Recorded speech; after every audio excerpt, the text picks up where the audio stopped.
So this is the first edition, part A of the Khoodeelaar television channel, being broadcast live on the internet, online, not on the satellite or terrestrial or cable platforms. This is a unique edition because the like of which is not available anywhere else. That is a fact. Diagnosing Fleet Street. Fleet Street is the collective description of the newspapers published from London and collectively promoted and peddled by the BBC and Sky News, which wrongly refer to them as national newspapers.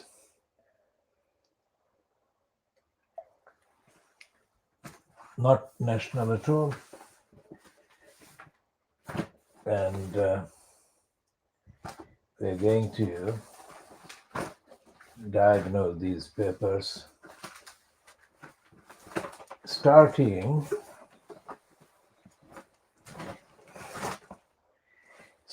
with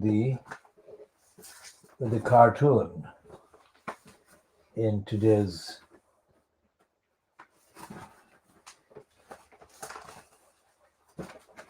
Times newspaper, the cartoon by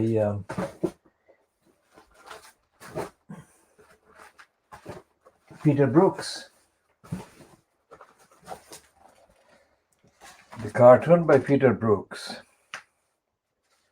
is, of course, compared to some of his rival cartoonists, is worth a look. But today's one is actually meaningful in many ways that even the Peter Brooks cartoons are not. Because while his cartoons sometimes are funny, kind of almost satirical, but this one is probably a historic first by Murdoch newspaper. Okay, where is the...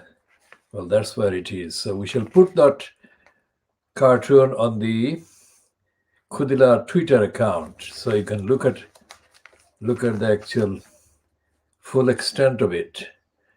So it's saying on the right of the kind of cartoon, as we see, the viewer looks at it and it says the Cameron of Arabia. That is a take on the Lawrence of Arabia myth. And if we can go a bit nearer, that's the Cameron of Arabia. And what he is doing is referring to the murder of the Saudi dissident journalist Jamal Khashoggi. And it says that the Times actually says in the copy that Jamal Khashoggi was murdered on the order of this person,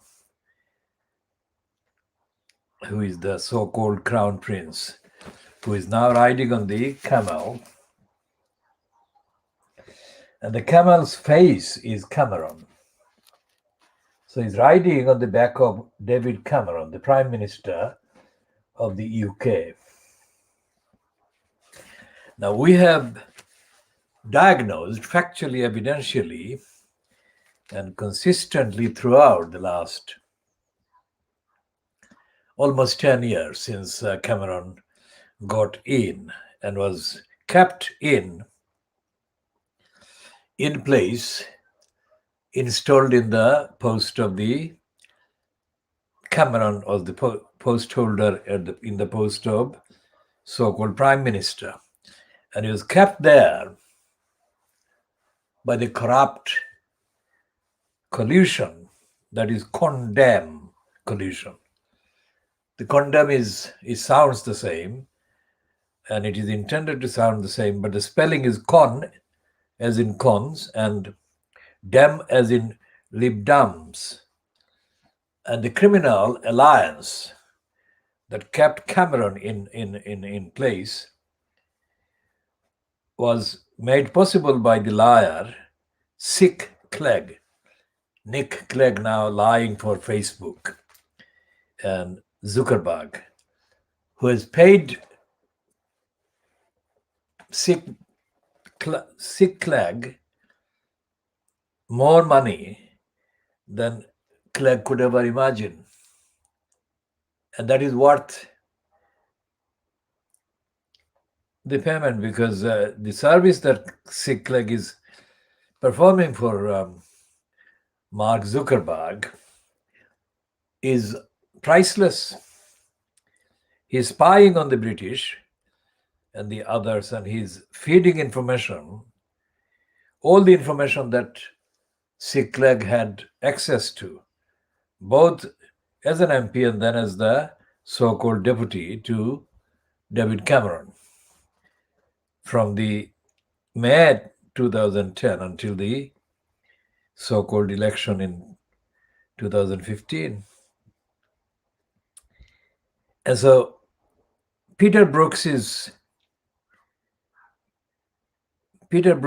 painting Cameron as the camel being ridden by Mohammed bin Salman, who is carrying the coffin of Jamal Khashoggi on his back. And Cameron is also depicted as carrying lots of money, and the caption to that container is called Green Swill. And all of these are current topical items in the news. So the point is, if Cameron is the camel, the corrupt courier, I mean, we don't want to defame or slander any actual camel, because no camel can be accused of any corruption or crime. So it's a kind of tropical desert depiction that Peter Brooks is doing. And that is the use of the camel. He could have used a cart or a car or something in another context, geographical context, but he's using the camel because that expresses the kind of context of the desert more effectively.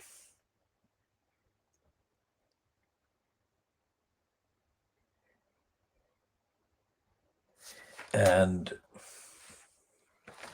we shall read more about this corrupt Cameron before we move on to any other title in Fleet Street. And before we do that, we shall say that Peter Brooks is not only rare in the sense that he's actually doing something, a cartoon, which actually shows that the money, the Saudi corrupt money, has bought the soul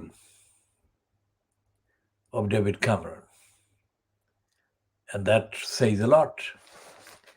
This is not something that has been admitted by the Times itself in the contents of the copy on the Cameron corruption and scandal. And there is an updated kind of version of the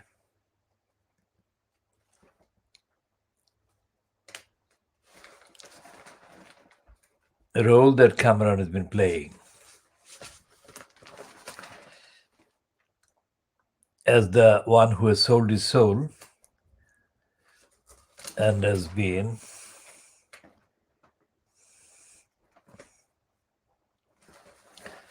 paid too much money. Okay, so this is the copy from the first page of the Times today, which the first page is not the main item about Cameron, but it is The Cameron's corruption item is on the front page, which is there, just underneath that picture. That's where it is. Well, there is a lighting kind of issue, but the Cameron lobbied this MBS, which is the abbreviation of this name, Mohammed bin Salman, despite murder claim. That's the heading. Quite clear heading. Now, people have to think. I mean, our analysis, factual analysis, remains and has been consistently that Britain is in the dark ages and descending fast into the deeper kind of depth of darkness and corruption, criminality, fascism, and denial of democracy and racism. Now, anyone who has come across any of our broadcasts, not accompanied by the like the headlines in the Times today, or the depiction of Cameron as Mohammed bin Salman's camel, loaded with lots of money, may have thought that we were exaggerating. This is a disclaimer. This is an analytical, evidential, factual disclaimer that I have to kind of intermittently repeatedly make, sometimes because I believe that an explanation is needed. Because most people who are viewing this, or most people ordinarily, wouldn't have access to the information that I have access to, or I have created access to, let's say. The description of Cameron as a habitual racist liar, which is what I have used against him, is not based on my kind of unfounded zeal to give him that kind of a description, because I don't like the man. It's nothing to do with personal like or dislike. It is to do with the fact that this guy, Cameron, was imposed as prime minister. And as he was imposed as prime minister, he had the duties, basic duties of care and duties to be honest and duties to be fair and everything. That is what the expectation is. That is what the basis for claiming legitimacy for being incumbent in that post is linked to it and based on and founded on. But now we know, not now just about this Saudi kind of thing, but we have known since Cameron called the Brexit nightmare, they have brought about the Brexit nightmare, that Cameron was a liar. And within months of entering number 10 Downing Street, Cameron came to Tower Hamlets in February 2011, which was June, July, August, September, October, November, December, January, February. Less than a year. 9 months. And he arrived at 28 Commercial Street, not Commercial Road, which is not far from the Commercial Street, but the Commercial Street is where number 28, the Toynbee Hall, is based. And the Toynbee Hall was used to further the lies and hatred and stupidities and ignorance against the poor people, against the Muslims, and against the other targets of those who grab hold of power and abuse power and loot and rob the country. Now, when I say that, I say that on the evidence that is available. It's not a hypothesis. But the fact that this evidence is available to me doesn't mean that it is even recognized by most people of any background, any race, ethnicity, gender, whatever. So that is why this world exclusive diagnosis is original, substantial, and rigorous in the sense that none of the contents that we are broadcasting and I'm broadcasting is available anywhere else. I keep saying this because the test of the power and the relevance of this endeavor is in the veracity and the integrity and the actual truthfulness of all these contents that I'm saying and being broadcast here on this channel. And the BBC doesn't do this. BBC doesn't have anything like this. Not does Sky, not does, of course, the channel called ITV, which has been fueling hatred through the racist, anti-Muslim liar, Piers Moron, for too long. So, yesterday we talked about Yasmin Alibai. Now, I call her Yasmin Alibai and not Yasmin Alibai Brown, because the Brown is the kind of bit that has been added to her name by that transfer of matrimony by that brown man from Marina Salandi Brown to Yasmin Alibai Brown. Now, Marina Salandi Brown is somebody I know personally. Well, I knew, not personally in the personal sense, but I knew her as a person because she was present among the people that attended the launch activities of the Black Media Workers Association at the beginning of the 1980s that I was one of the founders of. So, again, 40 years ago. So, Marina Salandi Brown, later on, as a result of her kind of association with the Black Media Workers Association that I founded, I was one of the founders of, got herself a career at the BBC. And when she got the career at the BBC, she, of course, didn't practice most of the kind of aims and purposes that the Black Media Workers Association was advocating on behalf of Black media workers 40 years ago. But that's a side description of her in contrast to what she would have promised to do. Yasmin Alibai Brown wasn't anything to do with the Black Media Workers Association, and we had not come across her as a quote journalist until several years later when she was recruited by the racists and anti-Muslims to serve as an exhibit, quote, Muslim woman.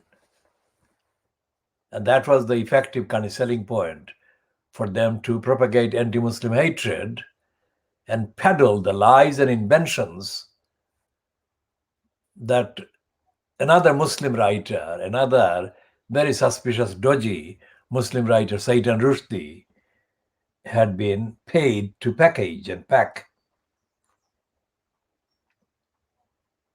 Now, I shall come to discuss all of Saitan Rushdie's books that have been promoted by the media.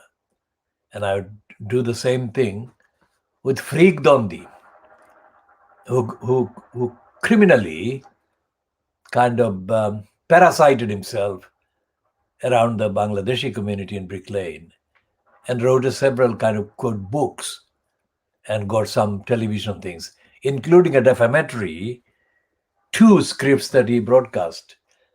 One directly attacking me So anyone who is watching this is to understand that I am somebody who is central to the campaign against racism in the media and also racism generally in this country. And I have been for a long time. And I have been because I do think, as I come across there, consistently, factually, evidentially, universally. And I want others to do that, but if they don't do that, then I cannot delay my intervention, which is what I am doing here.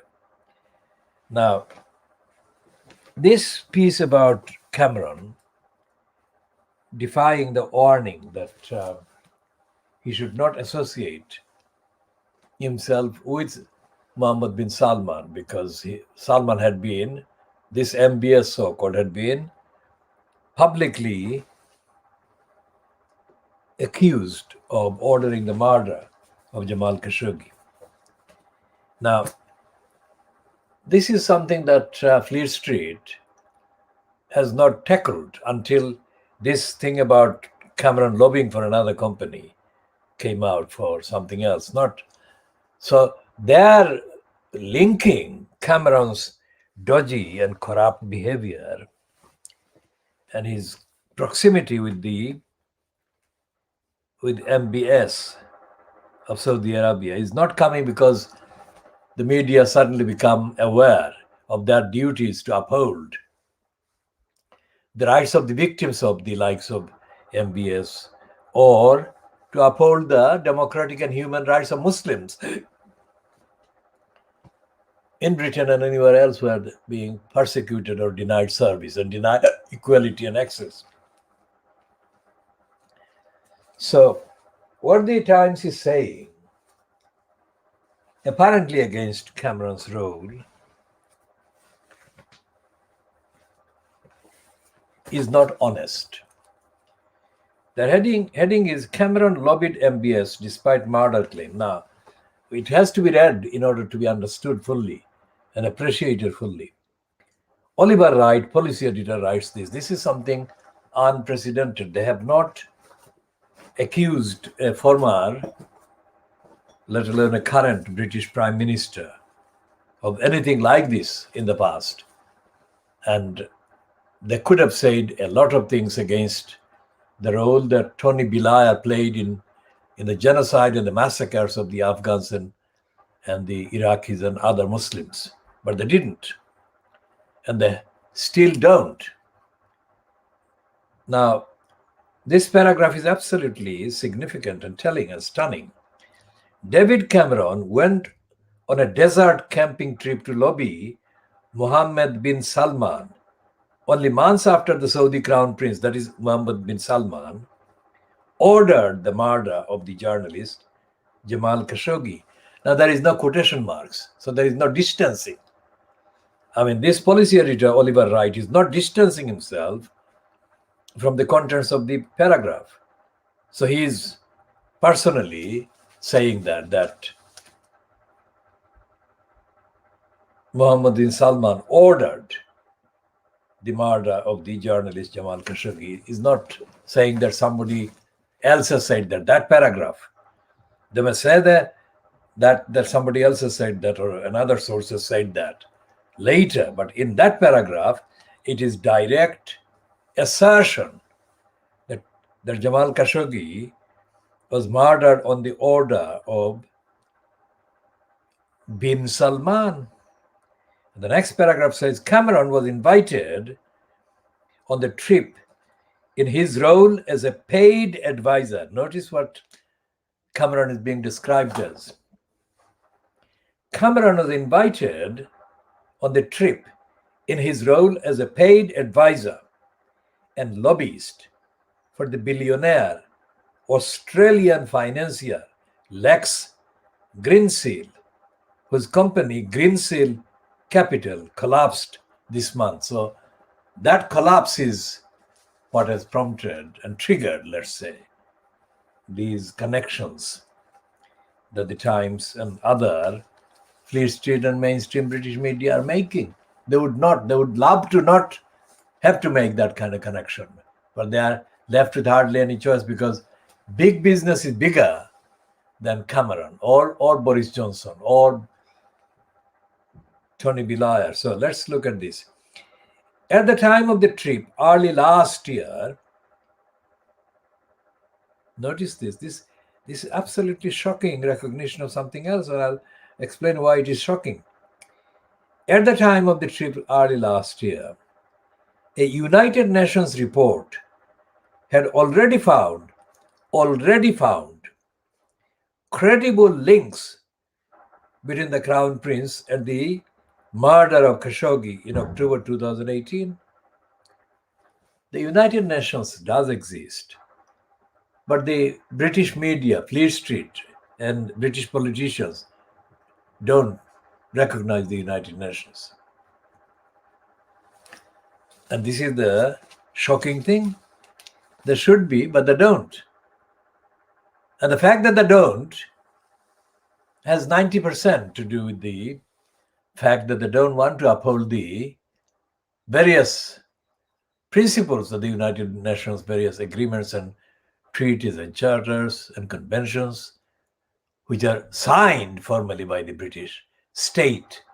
But the British politicians and the British media don't want to recognize those, just like they didn't want to recognize some of the similar kind of treaties and instruments, that is to say, legal constitutional agreements and statements connected with or derived from the UK's membership of the European Union. Because all of those, the United Nations ones and the European Union linked ones, are about enlightenment in comparison with the darkness of Little England and the darkness that Brexit is and has been kind of promoted by, because the darkness is the force. Darkness and backwardness and injustice and cruelty are the founding kind of basis of what is Little England. Think about that. Remember what I've just said. It's not, you cannot find this in any newspaper, let alone in any book or any report. And we shall come to, in this part, we shall come to report as well. Because only in the next item, look at this. This is the one. This is the Little Englanders, racists, absolutely corruptly lying. This is not true. This is not true because diverse UK hailed over narrowing of race gap. That is absolutely lying, untruthful, invention by the liars, doing the lying for Boris Johnson. For a start, Britain is not a diverse UK at all. If you look at and there are other reports, as I said, so just bear with me. Because all of these are in the front page of the Times, at least represented in terms of kind of headings. The report about the London Metropolitan Police's attacks on the mourners at the vigil in memory of and in honor of Sarah Everard, murdered by a serving Metropolitan policeman. You cannot get worse than that. It cannot get darker than that. So that report into the police's behavior at the demonstration has cleared the police. I mean, it's astonishing. Just like Cameron going to lobby bin Salman on a desert kind of freebie to lobby for Saudi money for the Australian financial Lex Greensill.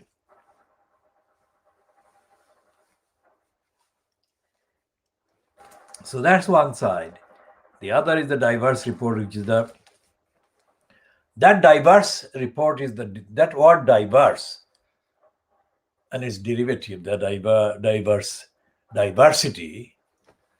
These are lying kind of abuses of that concept. First of all, they don't use multiracial or multi-ethnic. They dropped that. That one was in use for a decade or so, 2 decades or so.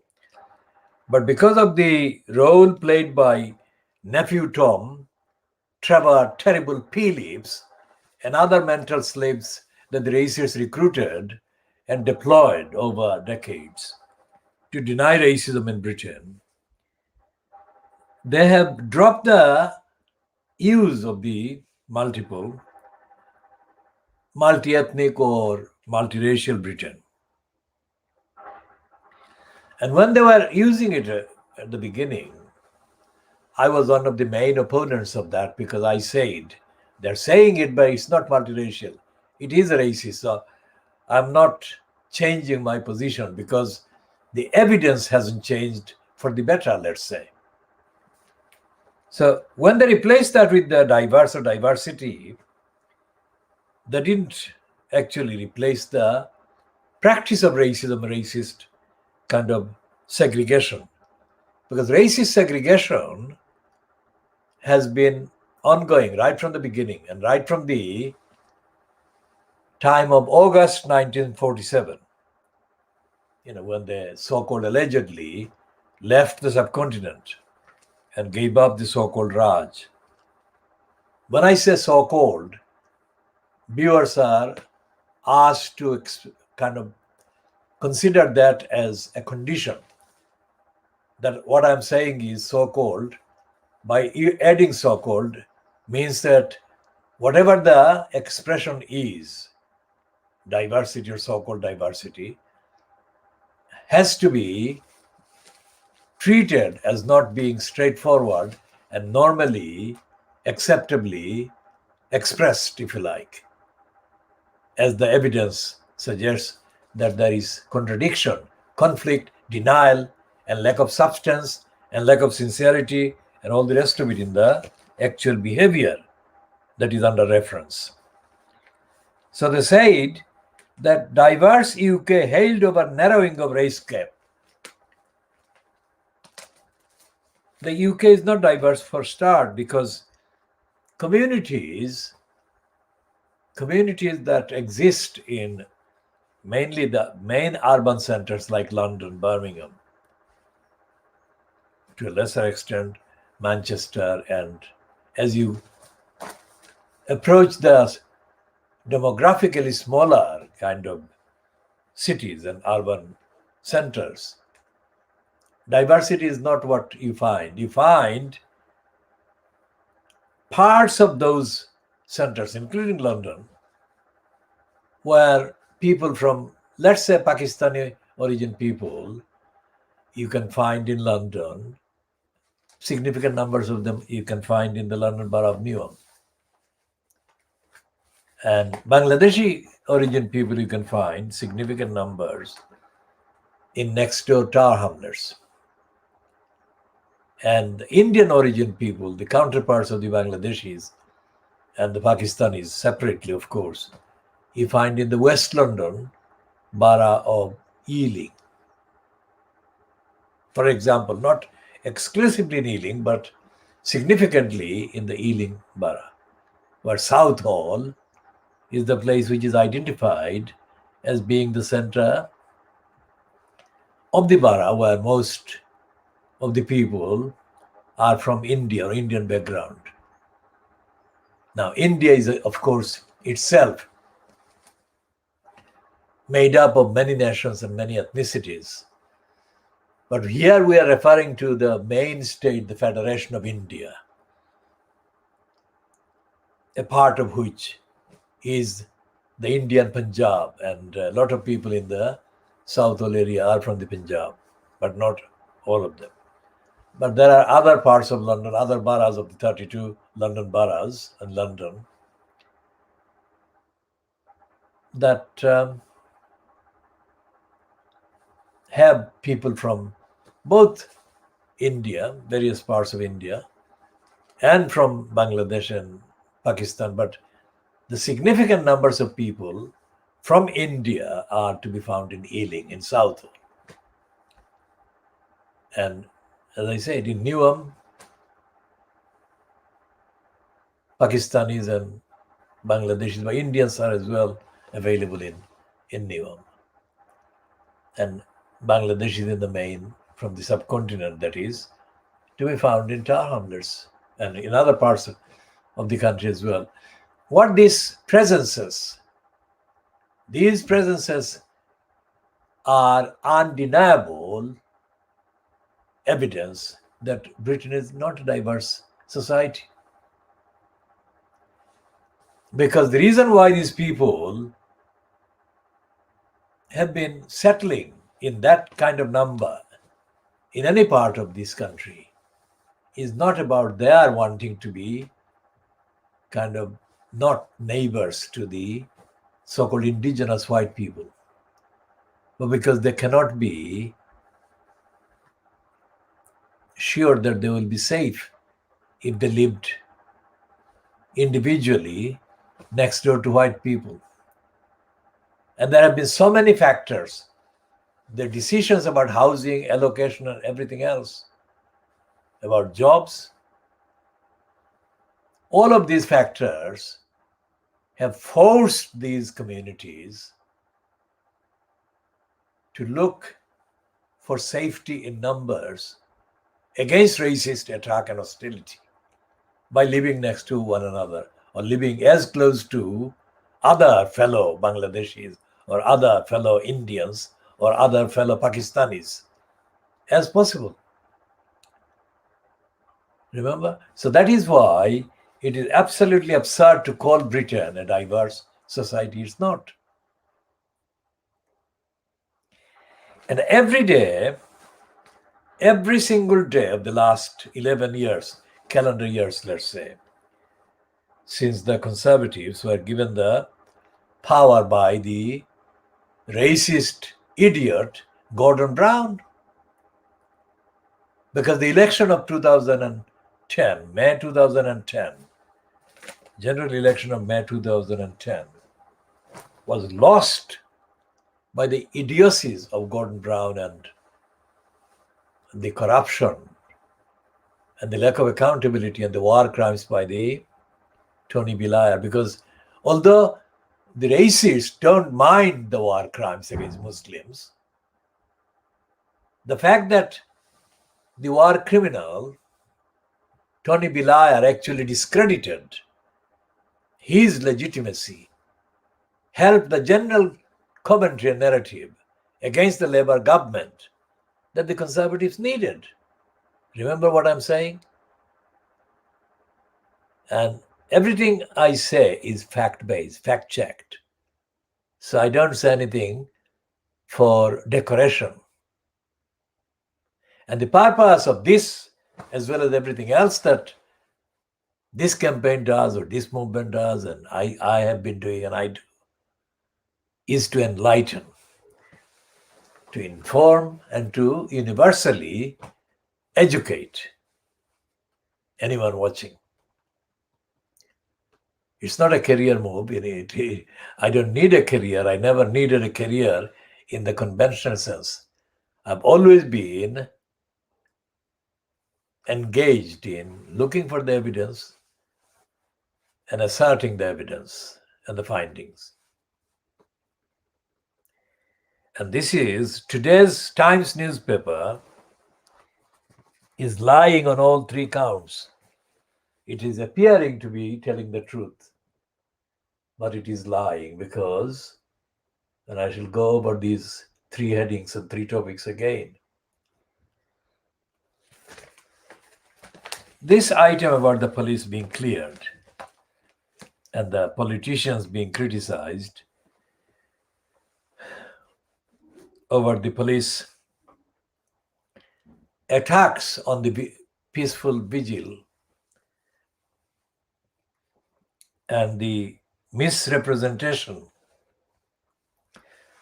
by the police of the actual agreement between the campaigners for women to be able to be safely walking in the streets and the police. The whole thing is a misrepresentation by the Times.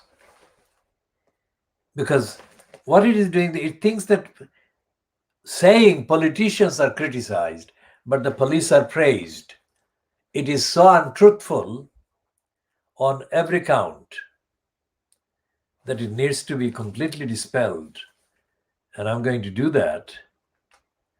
For a start, the headline is completely wrong because the police have not been cleared by all the evidence. They've been cleared by a police peddling bureaucracy called the watchdog. Her Majesty's Inspectorate of Constabulary and Fire and Rescue Services. It is totally bogus.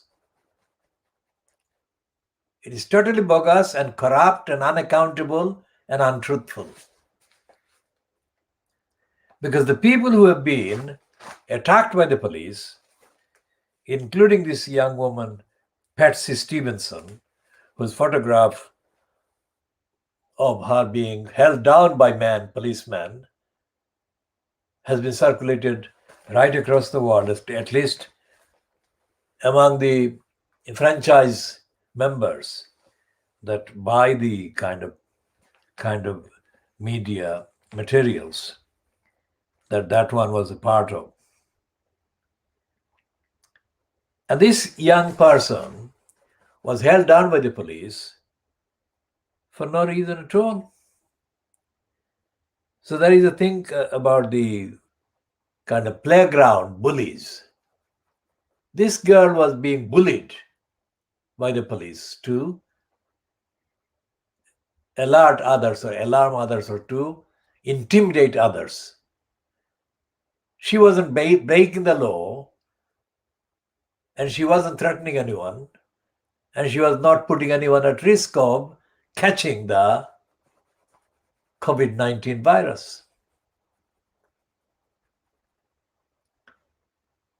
So what this headline on the Times about the police, in effect, has been paraphrased and repeated more brazenly by other Fleet Street papers today. So that's one. The police misconduct has been elevated to police doing saintly job, like the police were saints and they were doing society a favor by doing their job, or misconducting themselves when they should have been doing their job of allowing these women to mourn peacefully.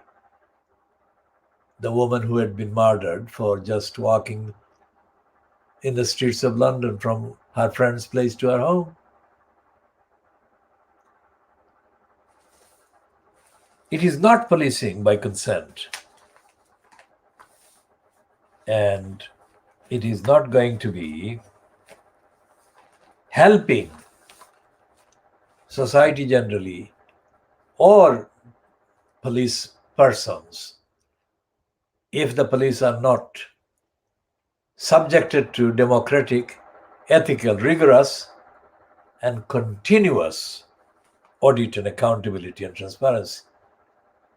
Because police can endanger lives of people, can threaten the safety of people in society. And every aspect of the public order part of society is affected directly by the thinking of every single police person. So it's too serious and too pervasive and too regular, 24/7 impact it has on the rest of society. For those reasons, policing has to be made subject to a real democratic audit and accountability on a regular basis, not periodically, not as part of a kind of one-off outrage or whatever. For that, there has to be a constitutional structure for policing, which doesn't exist. A legal accountability structure for policing, which doesn't exist. A democratic, ethical, transparent, and respectful to society policing formula, framework, that doesn't exist. And it all has to be created at a very fast speed, faster speed than has been seen in the production of the so-called vaccine for the COVID-19. Too many people are affected. Too many people are denied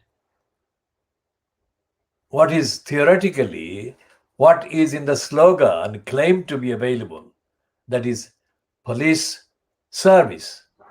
Police service is withheld as routine from most people of African and Asian background. Full stop. Police service is never available.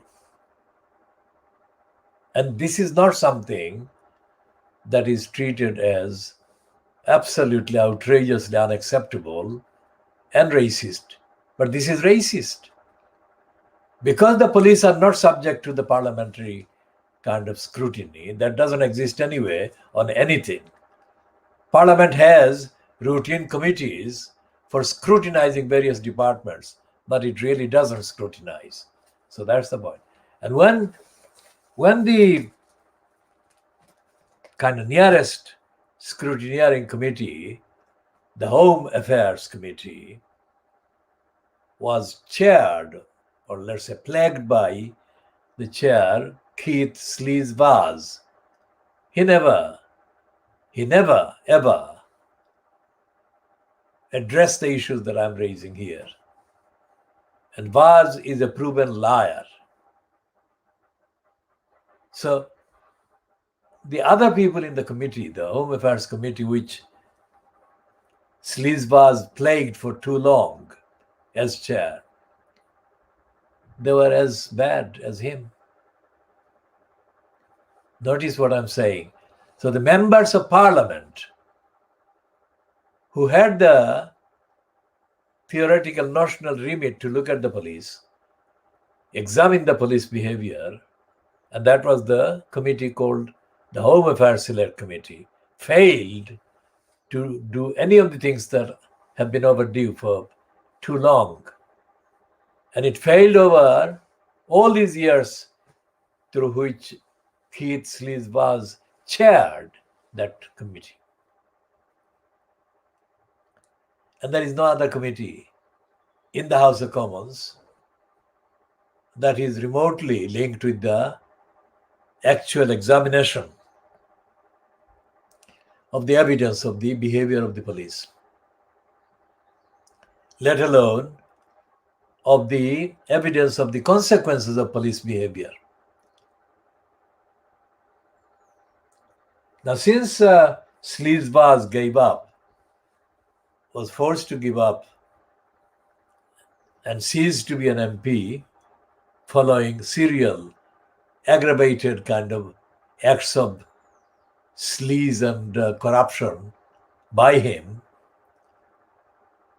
the chair has been taken over by somebody else who is even worse than Slees himself was. So the police in this country are not being held to account in the right place by the right kind of people, which is the elected members of parliament, despite the fact that so many of the candidates for election and so many of the elected MPs have records and interests and connections that actually morally expose them and kind of compromise their morality. Having said all of that, there has to be some accountability and auditing done of the police for the sake of the police and for the sake of society. Let's look at the possibility that a serving police person is committing crime. There are too many serving police persons who commit crimes. And these are not behavior conduct that are open to be scrutinized by independent democratic bodies or associations or forums. These are all left to internal police kind of outlets and outfits to apparently deal with. And they, by definition, cannot deal with it properly, and they cannot deal with it independently and selflessly. The whole thing is compromised. So this report on the top, at the top of the front page of the Times, is a corrupt report, and corruptly written report, corruptly paraded report, because it starts with the criticism of the politicians. The politicians didn't do anything to the demonstrators. It was the police.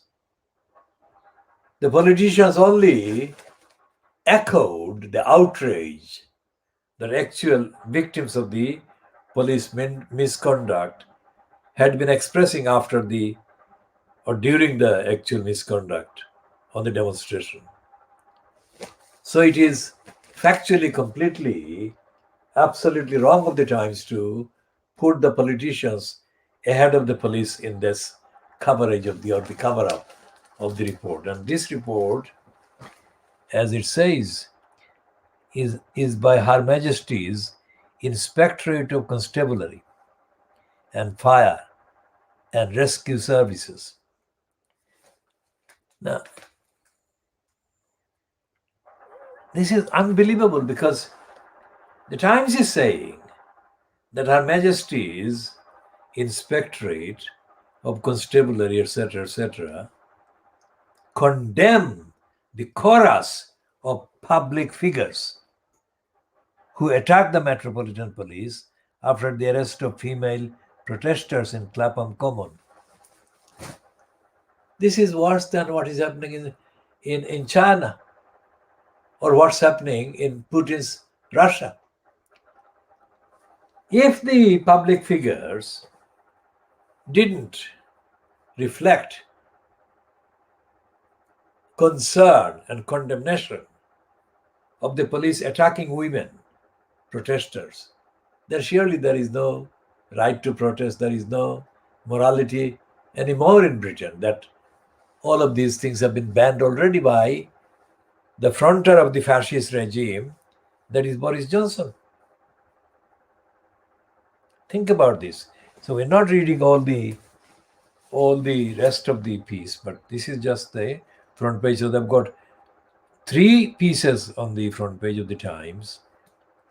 All of them are distorting. They're giving news, but appearance of news, but underneath they're actually suppressing the truth and giving misinformation, running false news, the Times.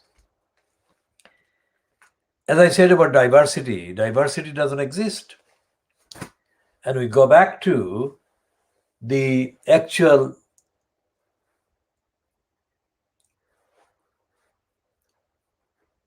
personnel who joined together in some of the street patrolled by the police, Metropolitan Police. And you don't see mixed police persons. That is to say, white and African or white and Asian police person. You see all white groups of police on too many occasions, and the appearance of the police, the black ones, is very rationed and very much infrequent. Now, We are not speaking on behalf of any policeman, and we are not speaking against any particular individual police persons, except any police that have been kind of found to have been guilty of crimes. So what happens when the white police go on patrol? That's when most of the complained of misconduct take place. And there is no independent audit body or platform that actually truthfully, consistently examines the evidence and gives its findings and verdicts strictly on the basis of universal criteria and for the benefit of society, for the safety of society, and safety of the individual police persons who are, by definition, individually concerned as being fascists, bullies, racists, and sexists. If there is a serious audit of the policing by independent forums, then all suspicion, if you like, or all grounds of suspicion of bias and racism and sexism would be tackled, and the police would be clear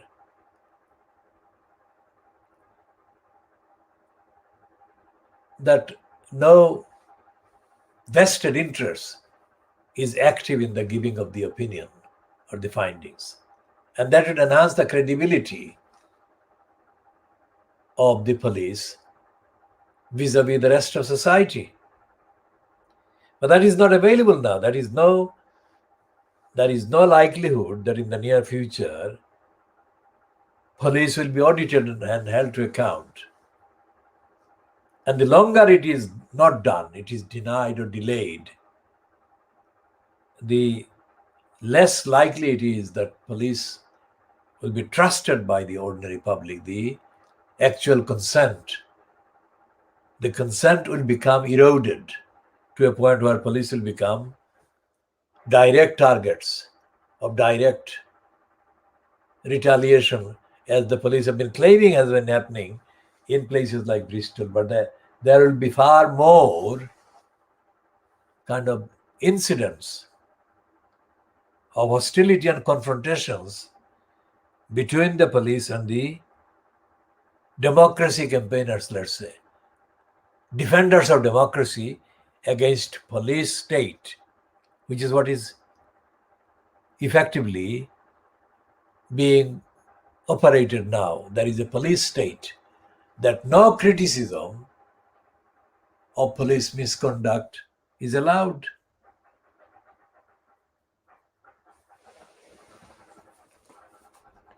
And this is part of the narrative that the Times is peddling in common with the rest of Fleet Street, that there is no racism in Britain. They're saying the diverse UK hailed over narrowing of race gap. It's absolute lie. It's a statement by Munira Mirza. It's a statement confected by Munira Mirza as an agent of Boris Johnson, as a stooge of Boris Johnson, whom Mirza, of Pakistani origin, has known for too long. And Mirza, who went to the Label Catcher, Oxford, has been linked to it being at Oxford at the same time as, or about the same time as Johnson. Whether they were familiar with one another has not been elaborated on. But Mirza, the daughter of a parent or parents of Pakistani origin, is a peddler of racism against Pakistani origin people, let's say. Just like Sajid Javid, the son of a Pakistani bus driver, was when he was in Home Office as Home Secretary.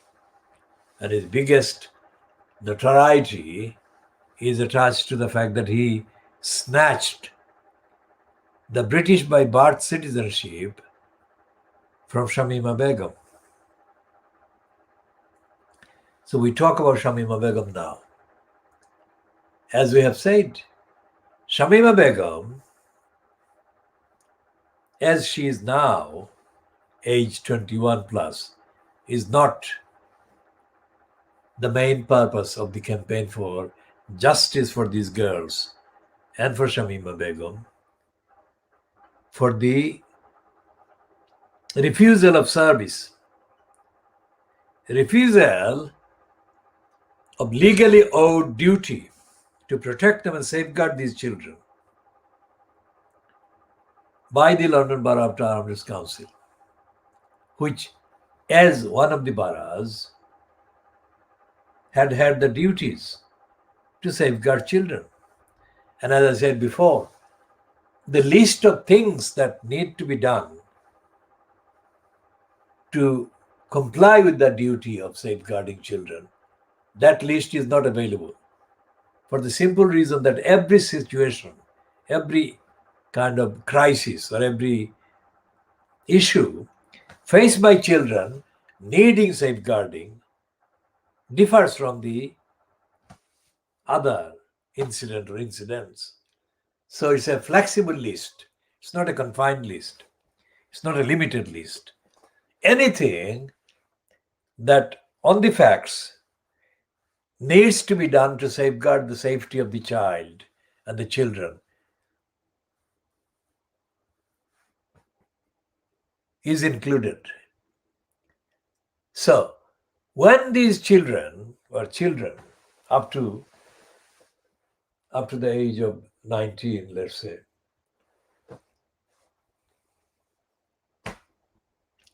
they were in need of help and support and protection.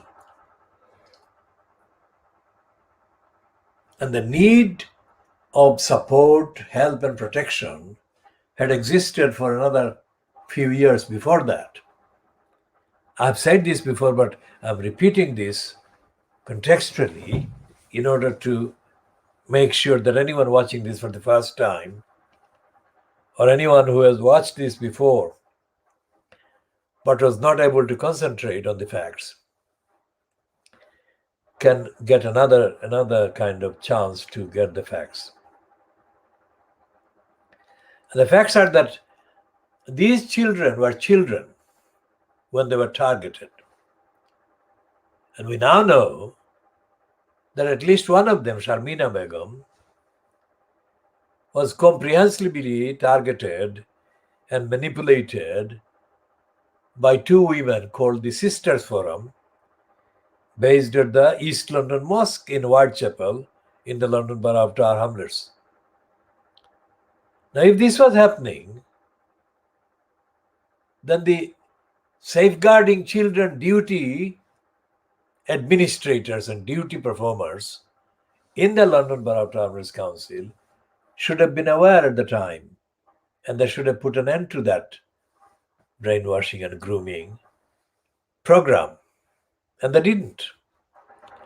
And all the things that have happened since, and all the things that happened because of the Tower Hamlets Council's denial of duty to these children are down to the Tower Hamlets Council neglecting its safeguarding duties. All the consequences. So it doesn't matter which one. The consequences of these children going out of this country and into a war zone would have been prevented. It would have been kind of made impossible by a caring and actually engaged performers or performer of safeguarding children duties in and on behalf of the Tower Hamlets Council. The fact that they didn't, the fact that the Tower Hamlets Council didn't perform that duty or those details of the duties directly caused the children to be derailed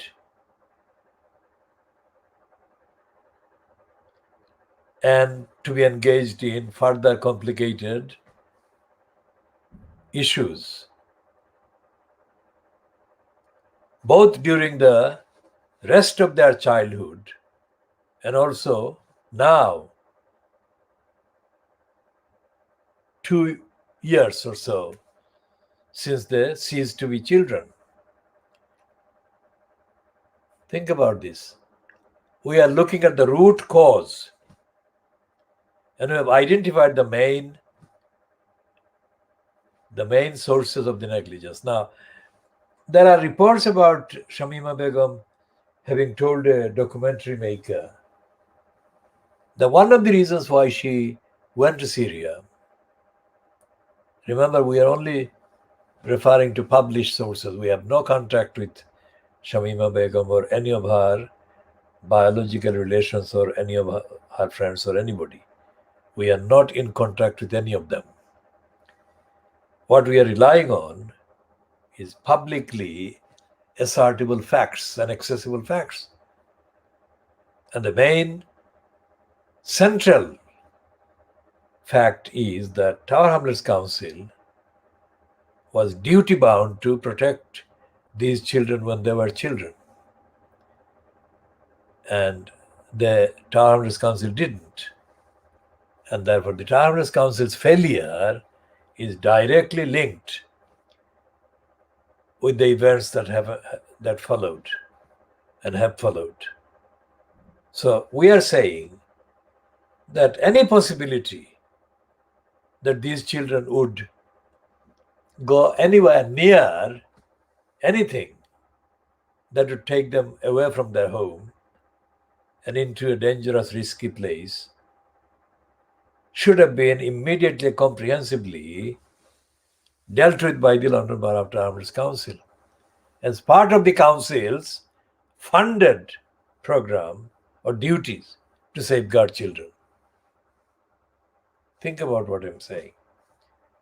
I'm saying that there was a legal duty, clear legal duty for Tower Hamlets Council to carry out safeguarding duties in order to save these children from serious risk, which has happened.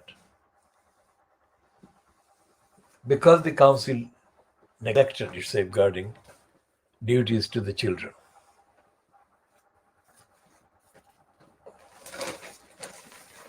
So who are the Tower Hamlets Council? Tower Hamlets Council is the council elected by local voters, including the voters of Bethnal Green, where these children are from. Now, we are moving on to the scum today, which is extraordinarily performing a complete contradictory, racist, lying stunt. Because this is a stunt. Two apparently mixed race black men are being put on the front page saying that because of racism, one of them has actually left social media because of racism. They're saying it. No qualms, no condition, no deniability in that. That's what they're saying, right? And yet, inside the same issue of this scum, they're saying that there is no racism in this country. Think about it. Now, this is the spread based on the interview given to one mixed race black man by another mixed race black man. And this is an interview that asserts that there are too many racists and they're unacceptable and unbearable. So one of them has been forced to leave social media because of racism. Okay? So you'd think that that is straightforward. You would be wrong. You would be wrong because the racist scum would never accept that there is racism. Absolutely not. And although the scum is what is called lowbrow, that is to say, it is supposedly for ordinary people, not very highly educated and all the rest of it, or highly schooled. It is read by too many people, so it's for that reason, legitimate item for examining and scrutinizing and diagnosing and taking apart. Now, these racist liars say that Britain is not racist. Look at that. So, what can you do about that? They're so brazen in your face. They've got 2 pages spread saying that Britain is racist.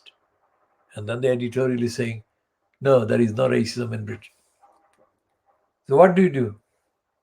What they're saying, therefore, is that all the victims of racism at every stage, victims of racism in the judiciary, in the court system, in the court procedures, in access to the courts, victims of racism in jobs, in housing, victims of racism in the street, on the transport and public transport, victims of racism in every street in Britain, the scum is saying they are not being attacked and they are not being racistly attacked. So what that denial says is that people who are attacked by racists deserve to be attacked by racists, which means that by denying, the scum is actually joining the racists in a barefaced, disgraceful, immoral, sick-making denial.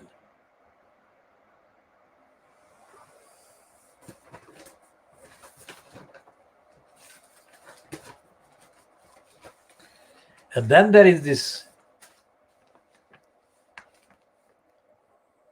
defense of the serial liar and serial adulterer, Boris Johnson, by Jane Moore. She is attacking this American woman for having the affair with Boris Johnson, not Boris Johnson for having the affair with her.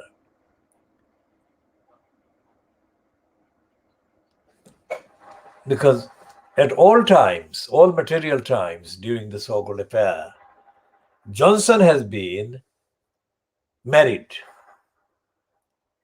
So any married person who is having an affair, even one affair, knows it is absolutely, totally kind of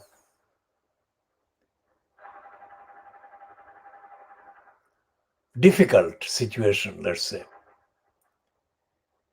It's not something to be recommended or commended.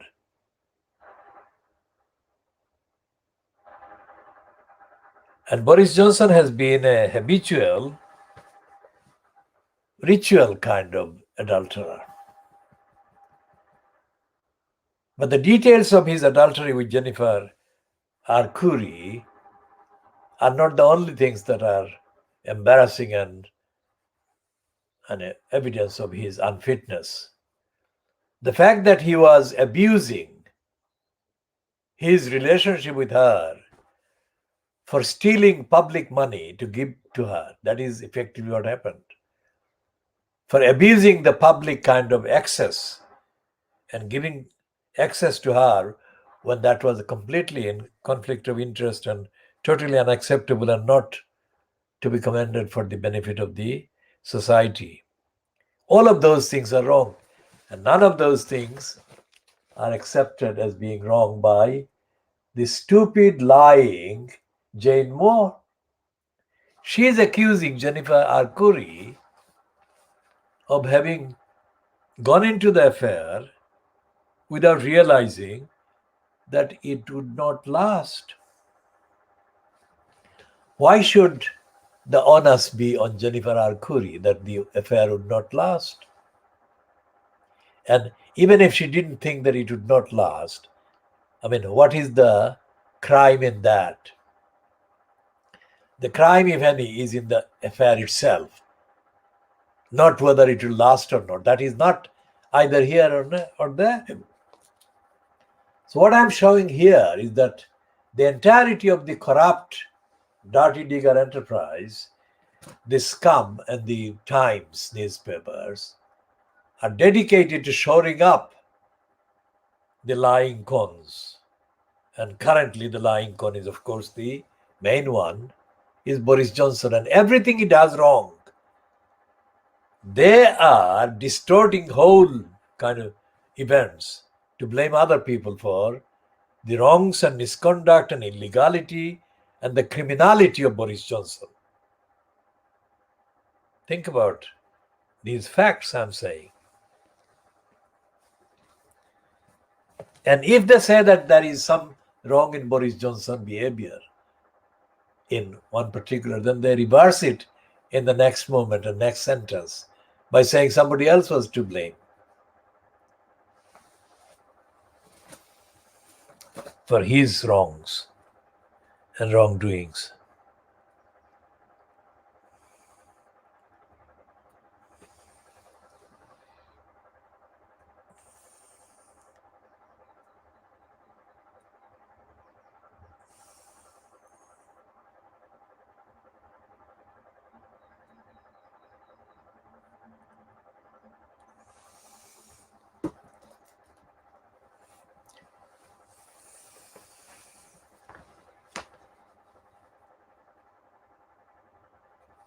And they're running pages and pages of racist kind of denials, as they're doing today in the Sciences, pages 16 and 17 for Sharon Osbourne. Because they're saying that Sharon Osbourne was a victim of supporters of Meghan and Harry. But that's not true. Because what Boris Johnson and Piers Morgan and Andrew Neil and all the others have been allowed to do is to be racist, make racist remarks, and then they'll say that is the racist remark is their freedom of speech. Think about that. Racist remark is never freedom of speech. It's the opposite of freedom of speech. I said in October 1976, in a talk I gave in Edinburgh, at a gathering that had been organized to show solidarity to the people in Edinburgh, the Sikh people, S-I-K-H, the Sikh religious group, who were being attacked by racists in 1976 in Edinburgh. So I was invited, somebody who knew me, and I gave a speech, the fact of which was mentioned in the Scotsman on the 10th of October 1976, I think. So I would have spoken on the 9th of October. And the report in the Scotsman of my speech was clearly an ignorant report, because it was written by a white man who was an ignorant racist man, despite the fact that he did write a report. And can you imagine the man? He was described by his one of his tutors at Oxford as being the most clever student ever.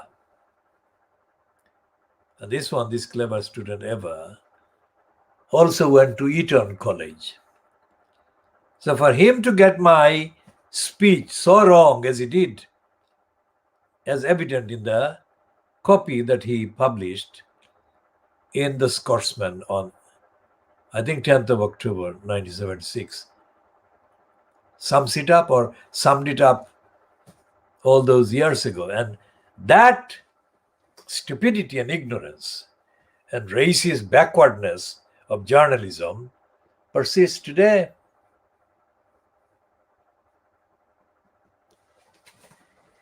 Here is the piece that they've written, condemning what I would think, condemning the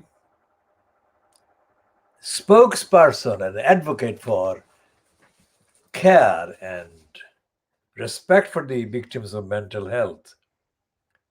They're attacking her because Piers Morgan had no right to say that he doesn't believe her at all. He has no claim to discredit her about her concern about mental health. I mean, how dare he? How would he know? The only reason why he attacked her was because he's a racist and he wants to undermine her because of her allegations of racism against Brenda's monarchy. And Sharon Osbourne is not somebody that has made a single original contribution in her entire career. So one parasite, Piers Moron, is being linked with another parasite to make a claim about Meghan, which is not about Meghan. They're parasiting themselves.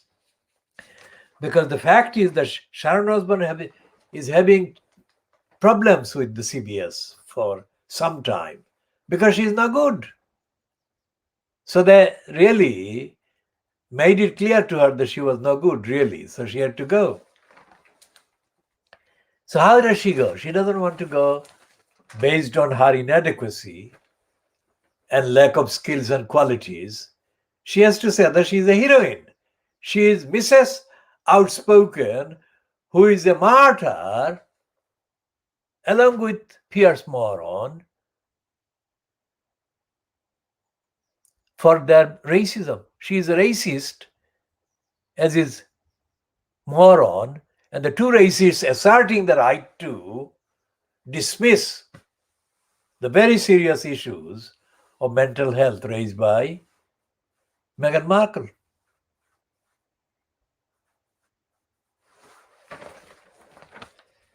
So it is sick. The Murdoch scum is sick to that extent.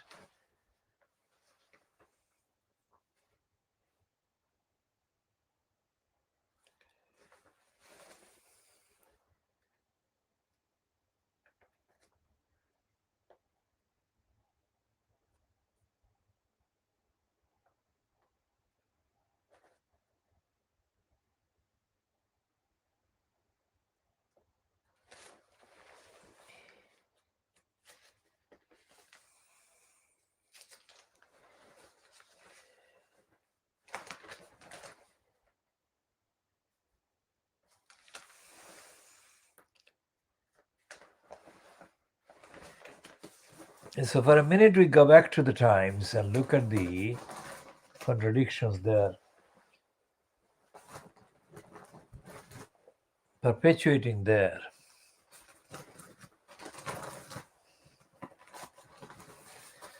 I mean,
now,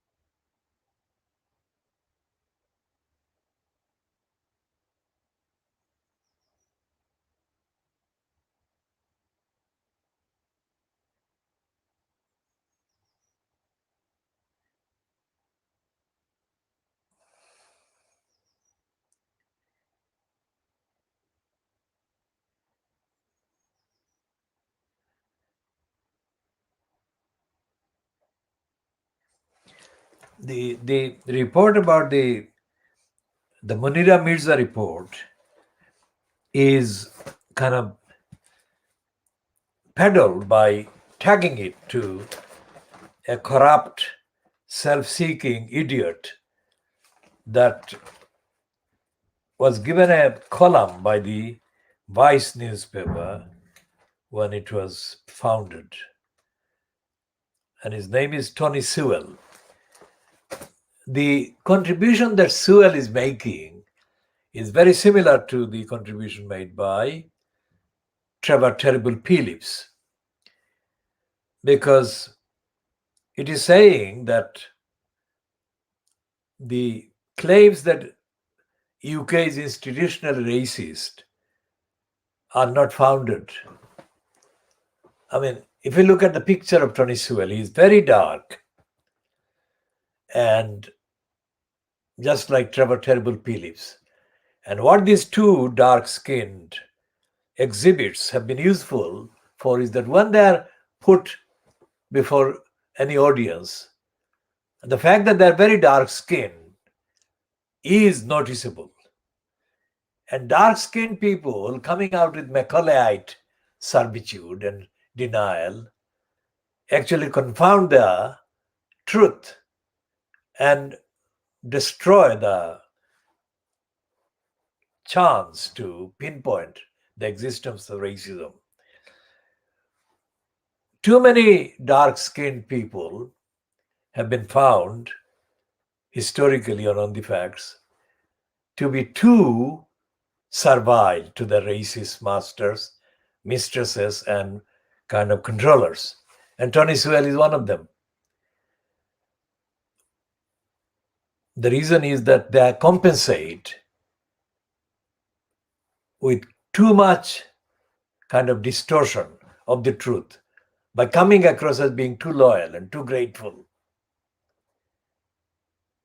And that is one of the things that Boris Johnson has achieved here with Munira Mirza. Because Munira Mirza, like Yasmin Alibai in the 1990s, let's say,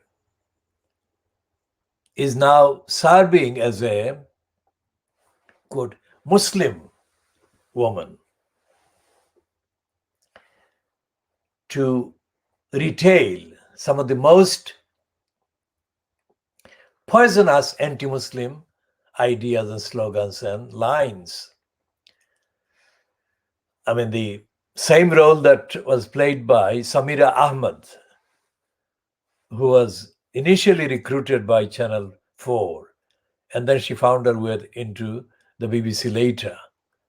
She too has been the most obstructive of Muslim participation or Muslim kind of representation in terms of the contents.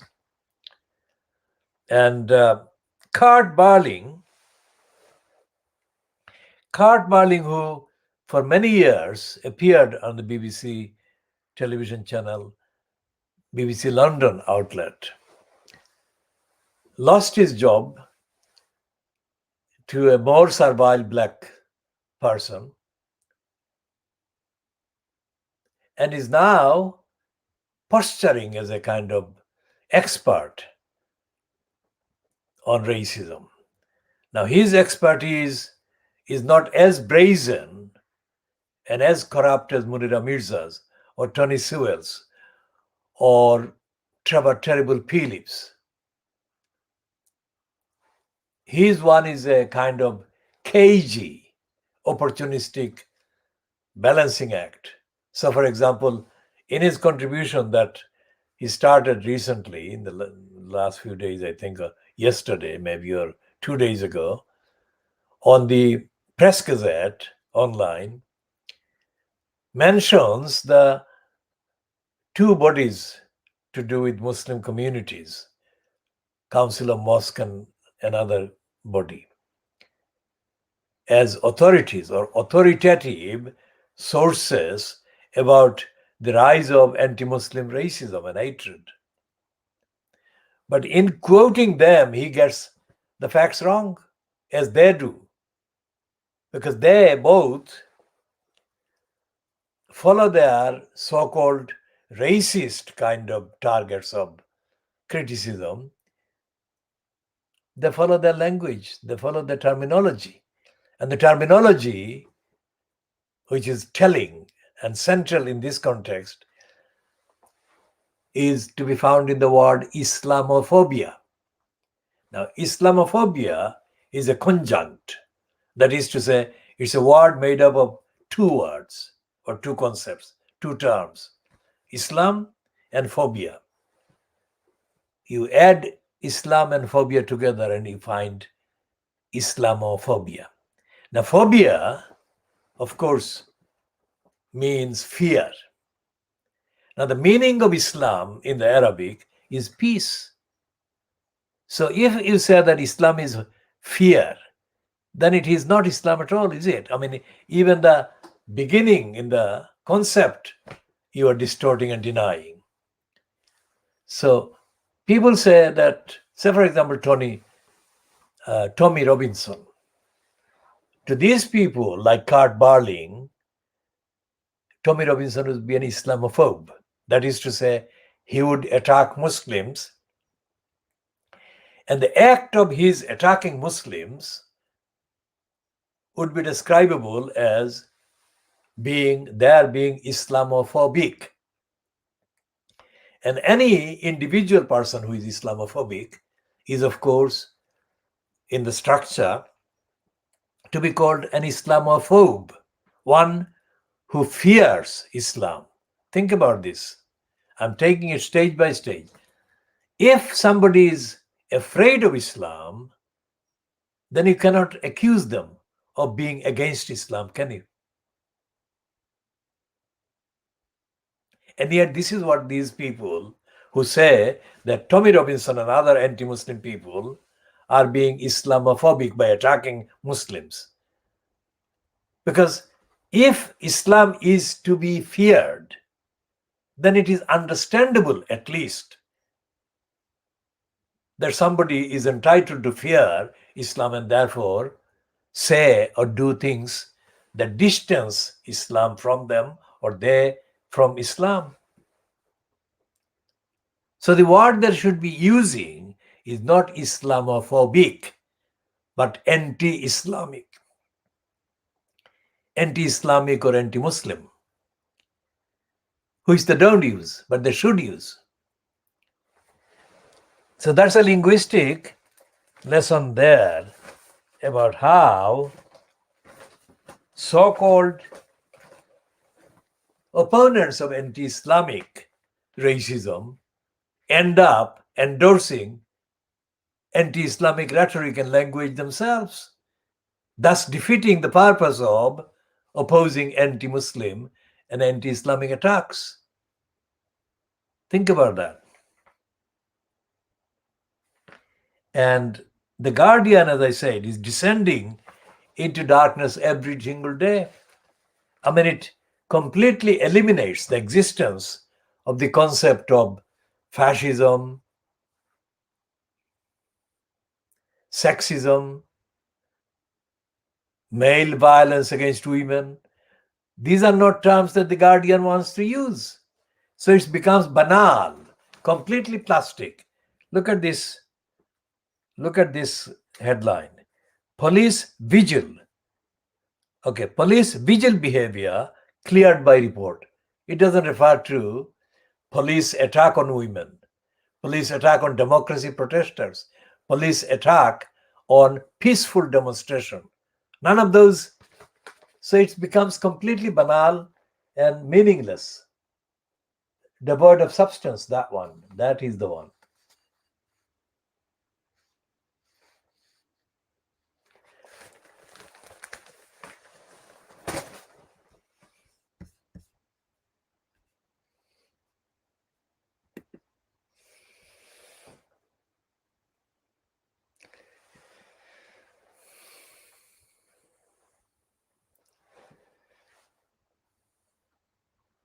So what the Guardian is doing, quite apart from that one, which is not an original piece, it's a retelling of the police's propaganda release yesterday that all the fleet street is actually repeating.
Now, anyone watching this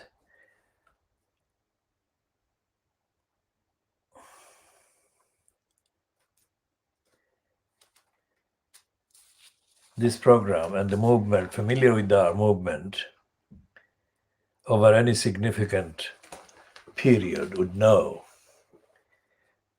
that I personally have repeatedly asserted that anything I say or publish is only ever published or said based on the evidence and based on the principles that I have reiterated time and again of universality, objectivity, ethics, morality, universality, and universal attributes of equality. So I don't do anything that is not factually, thoroughly fact-checked and sustainable by evidence. Having said that, I have always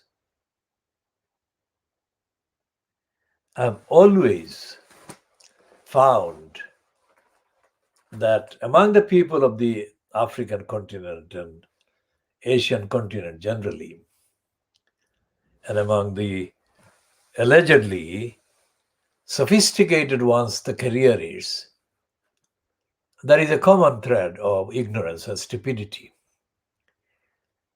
And that is not sustainable on the evidence of the particular issues if you look at and examine the evidence. So I'm still surprised, and I'm still surprised now as to why, I have to be the one to insist on this universality, the values of transparency, equality, and morality, and nobody else is doing the same thing.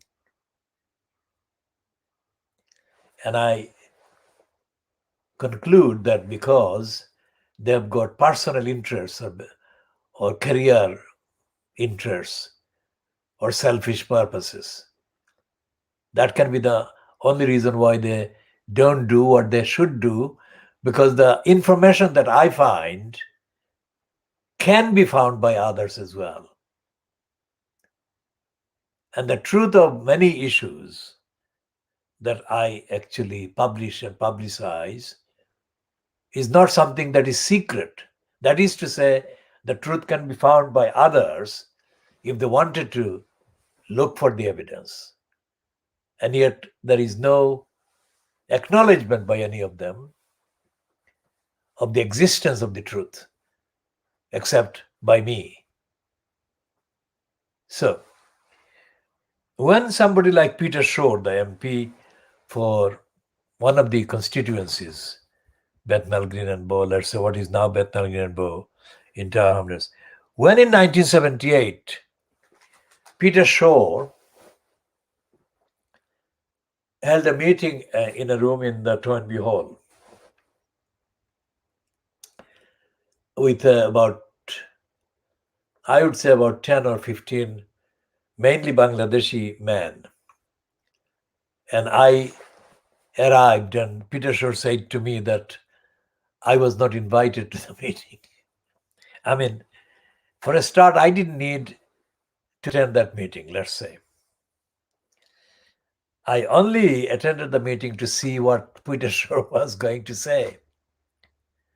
And Peter Shore knew that if I attended the meeting while he was interested in dominating the meeting, then his importance would be significantly diminished, because I would challenge him and I'd call him out and I would expose him. And if he thought that, he would have been absolutely correct, because I would have done that. Now, so would I, having said that, would I, if I were allowed to continue to attend the meeting, would I be doing something wrong for the society, for the community, or for the cause? Or would I be doing the only right thing that needed to be done at the time? And I would say that I would be doing the right thing that needed to be done at the time. And that equation, or disequilibrium, if you like, or disparity or difference, persists to this day. That was 78. So count the number of years. It's more than 40 years. And in between the 40 years or 43 years, I've been doing the same thing on every occasion. So that's the preamble to this piece in The Guardian today about the allegations against Cameron.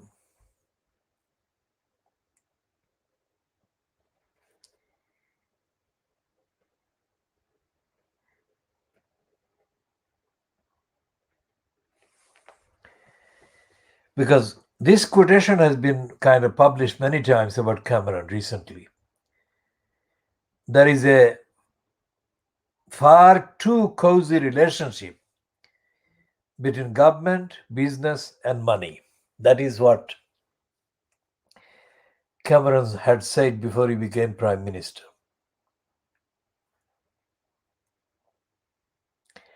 So what they're saying is that they sent questions to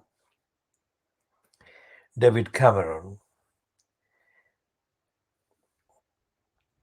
asking him to comment on their kind of findings and the report. And Cameron did not respond. This is the last paragraph on the Guardian on page 5. And the main copy that they wanted Cameron to comment on is headed "Reformer to Lobbyist, ex-Prime Minister who took up the cause of bankers." And it's written by somebody called Rupert Neat. Is a wealth correspondent. And it says, after the 2009 expenses scandal, in which MPs were found to have submitted claims for, among other things, £1,600 floating duck house and a £2,200 bill for cleaning a moat, the then Conservative leader David Cameron warned that political lobbying would be the next big scandal waiting to happen. Cameron took it upon himself to reform the far too cozy relationship between politics, government, business, and money, which he said had tainted our politics for too long. More than a decade later, the former Prime Minister is caught up in what could turn out to be exactly the kind of lobbying scandal he once sought to eradicate. It involves the collapse of the $7 billion, that is £5 billion bank, text message lobbying of the Chancellor of the Exchequer, and a desert camping trip with the Saudi prince accused of ordering the brutal murder of a journalist. When he resigned shortly after losing the 2016 Brexit referendum, Cameron promised he would not become a political distraction. He would, he said, be too busy writing his memoir in his two 25,000 pound shepherd's huts at holiday homes in the Cotswolds and Cornwall.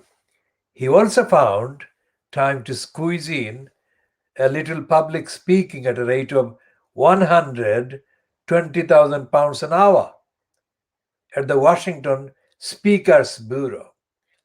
His company, the Office of David Cameron Limited, made a profit of 836,000 pounds in 2019, the most recent year available at Companies House. Meanwhile, George Osborne, who was Cameron's chancellor, has worked as editor of the Evening Standard and is now a partner at an investment banking firm where the previous two partners have shared out 207 million pounds in pay over the last 6 years. Nick Clegg, the Liberal Democrat Deputy Prime Minister under Cameron, is now Facebook's Vice President of Global Affairs and is said to earn a 7-figure salary. Remember Nick Clegg I mentioned earlier in this program, this edition. There was a period soon after the actor Danny Dyer described Cameron as a twat who had scuttled off to Europe with his trotters up in 2018, that Cameron was said to have told friends he was bored shitless and was considering return to politics, according to The Sun. It has now emerged that Cameron took a different direction, signing up as lobbyist for the controversial billionaire banker Lex Grensill, whose eponymous bank collapsed into administration earlier in March. Greensill Capital's demise has plunged other businesses into crisis, including Liberty Steel, which employs 5,000 people in the UK. Cameron reportedly told friends he was granted stock options worth up to 1% of the company. Last year, Greensill was hoping to float on the stock market at $7 billion valuation which would have valued a 1% stake at $70 million for him. Cameron failed to declare his work for the bank with the official Register of Consultant Lobbyists, a watchdog introduced under his premiership.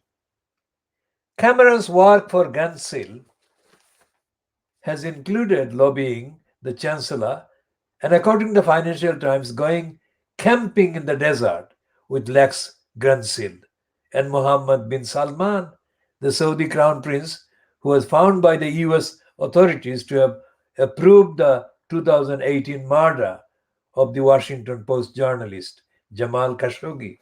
Now, what the Guardian is doing is again pretending to be telling the truth, but it is not. It is lying because it's hiding too many crucial facts. And I shall list the most important ones here. Cameron and George Osborne, or George Gideon Osborne as he is known as, were responsible for the murder by the DWP of more than 1,000 benefit claimants, the most vulnerable people in Britain among the claimants, by their most needed small amounts of money being denied to them. Thus, they are being forced to commit suicide. Now, the Guardian should mention, because by listing his income like $120,000 or 20,000 pounds per hour, it doesn't actually say what they were doing to other people. That is showing just they're pocketing the money. But the destruction of lives and the murders that took place under the DWP sanctions policy introduced by Cameron and Osborne is not included in that. So it becomes pointless, meaningless. Just saying that they've got money, like it is like saying that Elon Musk and Jeff Bezos and Bill Gates and Mark Zuckerberg and whatever are billionaires, or they've got hundreds of billions of dollars. I mean, doesn't contextually relate to the victims of their corrupt and criminal accumulation of this huge, huge sums of money. And that is the test. That is the reality. That impact on the lives of other people. That is what matters. So what we are going to do, this is just coming up to probably under 2 hours, I think. Or they started at, let's check the time. What time did we start? We started at about 8:25. So this is just under 2 hours. So we shall come back with the rest of the diagnosis of the Des Fleet Street Papers and the diagnosis of the corrupt, racist, criminal, hateful, political careerists and opportunists and their mental slaves, and the nephew Toms and niece Thomas, let's say. How to describe and label Munira Mirza? I mean, she is not a Tom, so is she a Thomasine or what? What is the feminine of the Uncle Tom? We shall explore and investigate and update accordingly.